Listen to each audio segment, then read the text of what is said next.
Shalom, selamat pagi adik-adik yang terkasih dalam Yesus Kristus. Jumpa lagi dalam Sabtu Ceria. Apa kabar semuanya? Pasti luar biasa ya. Kita bersyukur sampai hari ini kita boleh jumpa kembali dalam Sabtu Ceria. Sebelumnya kita akan berdoa sebelum kita belajar firman Tuhan. Mari kita berdoa. Tuhan Yesus, kembali kami anak-anak-Mu mau belajar firman-Mu. Tuhan menolong kami untuk dapat memahami apa yang Tuhan nyatakan dalam firman-Mu pada pagi hari ini. Di dalam nama Tuhan kami Yesus Kristus kami berdoa dan bersyukur. Haleluya. Amin. Firman Tuhan pada pagi hari ini terambil di dalam kitab Kolose pasal 3 ayat 17. Kolose 3 ayat 17 dan ini juga menjadi ayat hafalan kita bersama. Demikian firman Tuhan. Dan segala sesuatu yang kamu lakukan dengan perkataan atau perbuatan, lakukanlah semuanya itu di dalam nama Tuhan Yesus sambil mengucap syukur oleh Dia kepada Allah Bapa kita.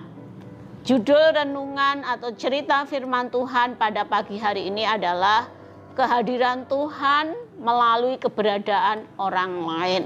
Sekali lagi, kehadiran Tuhan melalui keberadaan orang lain. Adik-adik yang terkasih dalam Yesus Kristus, manusia diciptakan Tuhan sebagai makhluk sosial. Itu berarti manusia tidak bisa hidup seorang diri. Di mana ada manusia pasti ada juga yang lainnya, orang lainnya. Nah, kadangkala kita tidak tahu dan kadangkala kita tidak mengerti mengapa Tuhan izinkan orang-orang ada di sekitar kita. Tetapi firman Tuhan katakan bahwa setiap orang yang hadir di sekitar kita itu bukan sebuah kebetulan, tetapi itu adalah rencana Tuhan. Cara Tuhan membuktikan bahwa Tuhan itu hadir. Sehingga kehadiran orang lain itu membuktikan Allah hadir dalam kehidupan kita. Sehingga sikap kita terhadap orang lain yang ada di sekitar kita, kita harus melakukan yang baik dan hormat kepada siapapun. Karena apa? Tuhan hadir melalui keberadaan orang lain. Nah, adik-adik yang terkasih dalam Yesus Kristus, di dalam kitab 1 Raja-Raja pasal 16 sampai 17 dijelaskan bahwa bangsa Israel sebagai bangsa pilihan Tuhan. Harusnya bangsa Israel adalah menyembah Tuhan, beribadah kepada Tuhan. Tetapi dalam kenyataannya bangsa Israel tidak taat kepada Tuhan karena apa? Karena bangsa Israel dipimpin oleh raja yang jahat, raja yang tidak mengenal Tuhan, yaitu Raja Ahab. Bahkan istrinya yang bernama Isabel adalah penyembah berhala atau penyembah dewa-dewa di luar Tuhan.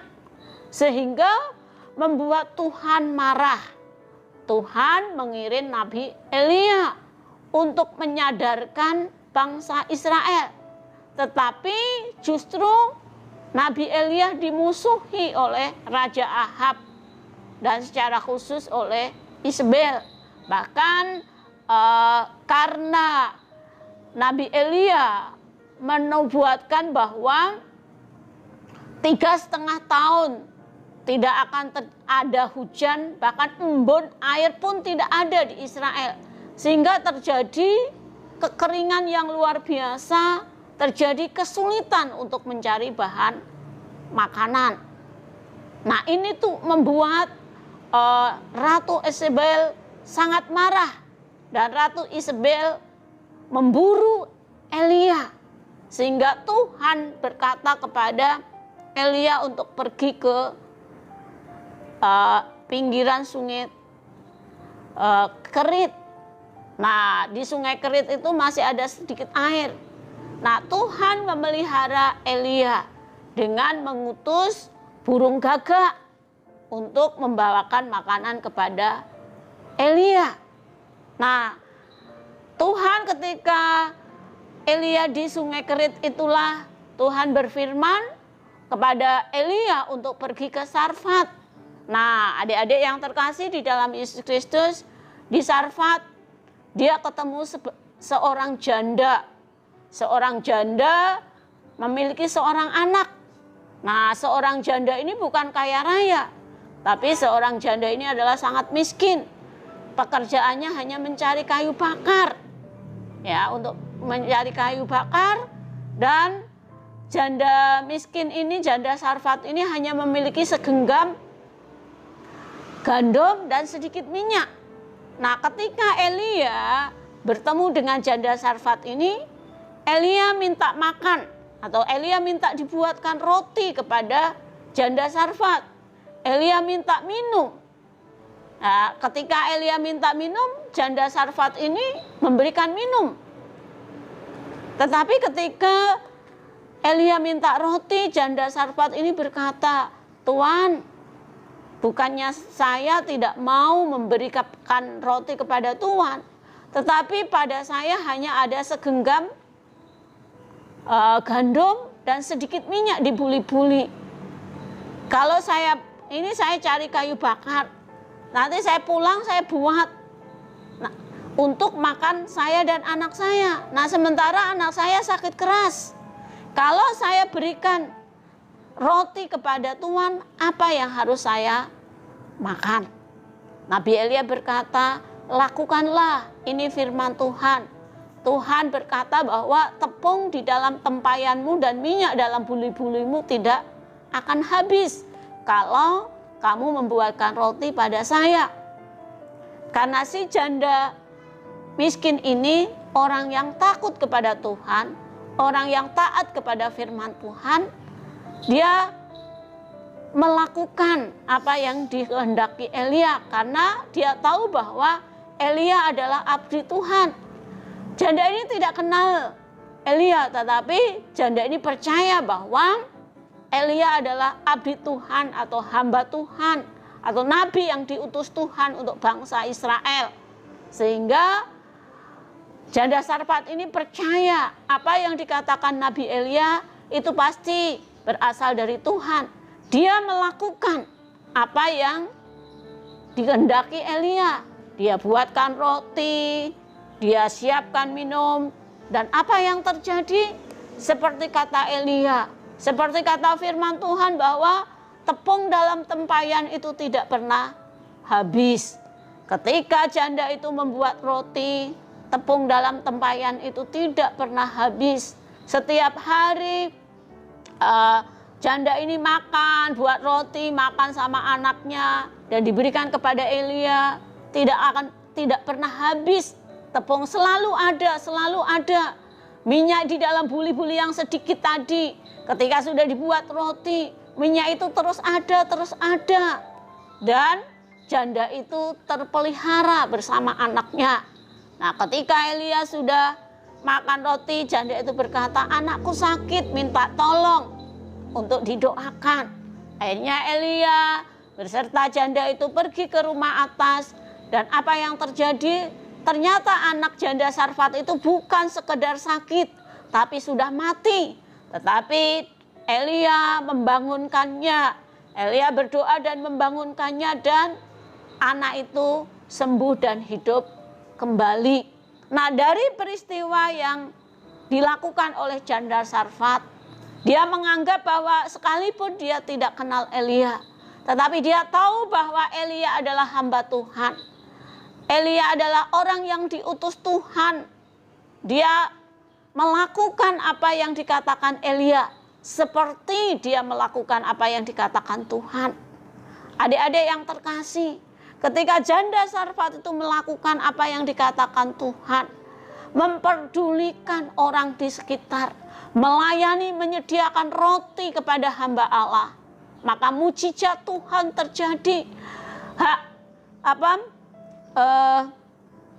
Janda Sarfat ini dan anaknya dipelihara Tuhan. Mereka setiap hari bisa makan dengan kecukupan karena apa? Tuhan membuat tempayan, gandum dalam tempayan tidak pernah habis.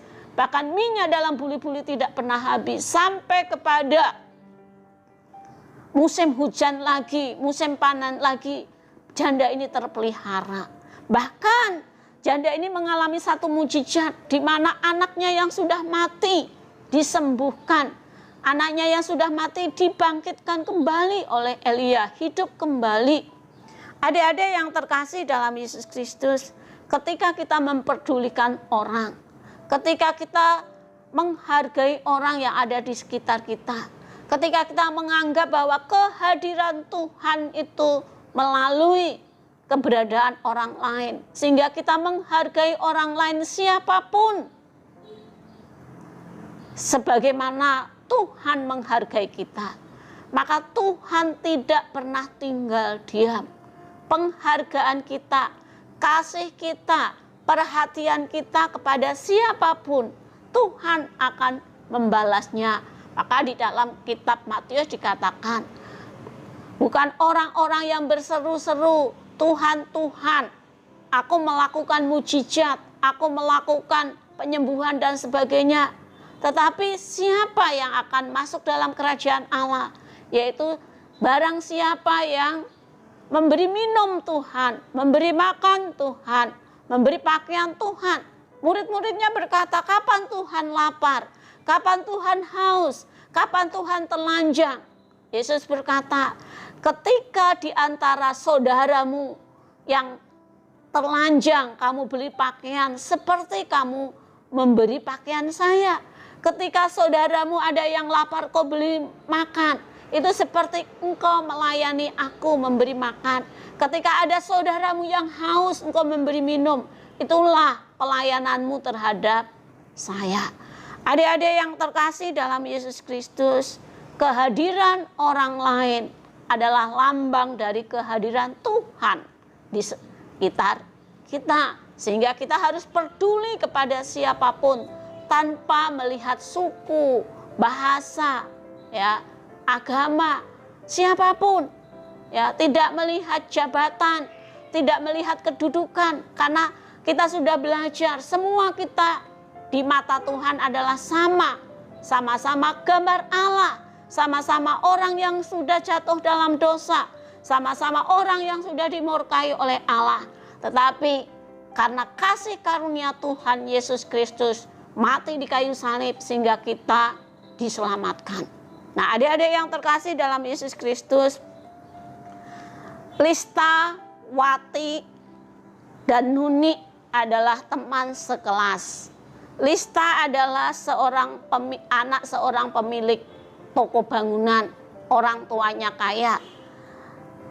Wanti adalah anak dari orang yang memiliki perkebunan teh di Bandung. Dan Nuni adalah anak seorang hansip. Mereka sekelas. Ya, mereka sekelas. Mereka lokasi rumahnya satu lingkungan. Ya, satu lingkungan. Mereka berteman bertiga. Nah, suatu hari ya mereka mendapat pekerjaan rumah menggambar. Ya, menggambar. Ketika Wanti dan Lista menggambar dengan asiknya, Nuni hanya memperhatikan saja. Nuni hanya menonton saja. Nuni tidak mengerjakan gambarnya karena apa? Ya, dari awal Nuni adalah seorang anak hansip. Dia tidak punya krayon, ya, tidak punya krayon. Orang tuanya tidak mampu membelikan krayon. Karena Nuni hanya melihat saja, Wanti tergerak hatinya meminjamkan krayonnya sehingga Nuni dapat menggambarnya. Karena melihat Wanti meminjamkan krayon kepada Nuni, Lista pun ikut meminjamkannya. Tetapi apa? Kalau Wanti meminjamkan dengan tulus hati karena dia menghargai, Nuni juga adalah temannya. Tapi Lista meminjamkan karena dia malu kepada Wanti. Karena apa? Lista ini adalah orang yang selalu mengejek Nuni karena Nuni orang miskin. Wanti kadang-kadang di sekolah, di lingkungan rumahnya mengejek Nuni karena Nuni adalah orang yang tidak punya. Tetapi Wanti sekalipun orang tuanya kaya, tetapi dia menganggap Nuni adalah teman, sahabat, sama seperti dia. Adik-adik yang terkasih dalam Yesus Kristus, dari cerita Nuni, Lista, dan Wanti, mari kita harus sebagai anak-anak Tuhan harus peduli kepada teman-teman kita. Ya, kita harus melihat teman kita. Kita tahu tidak semua orang itu mampu. Kita tahu tidak semua orang punya yang kita punya. Tetapi ketika ada teman yang membutuhkan, mari kita meminjamkan apa yang kita bisa pinjamkan. Jangan hidup kita terlalu egois. Jangan kita hanya mementingkan diri sendiri, ya. Karena setiap kita adalah makhluk sosial, kita nggak bisa hidup sendiri. Ya, mungkin kita berkata uang saya banyak, orang tua saya kaya, tetapi hidup itu seperti roda berputar. Kadang kita di atas, kadang kita di samping, kadang kita di bawah. Jadi ketika Tuhan percayakan orang tua kita hartanya banyak, jangan sombong. Jangan menghina kepada orang-orang yang tidak mampu. Ya. Jadi kita harus menolong orang-orang yang membutuhkan. Karena apa? Setiap orang yang ada di sekitar kita adalah keberadaan orang itu menggambarkan kehadiran Tuhan di sekitar kita. Maka jangan kita menghina orang. Mungkin karena anak fampo, karena hanya seorang karyawan kita hina, jangan. Ya, kita harus menghargai semua orang. Karena apa?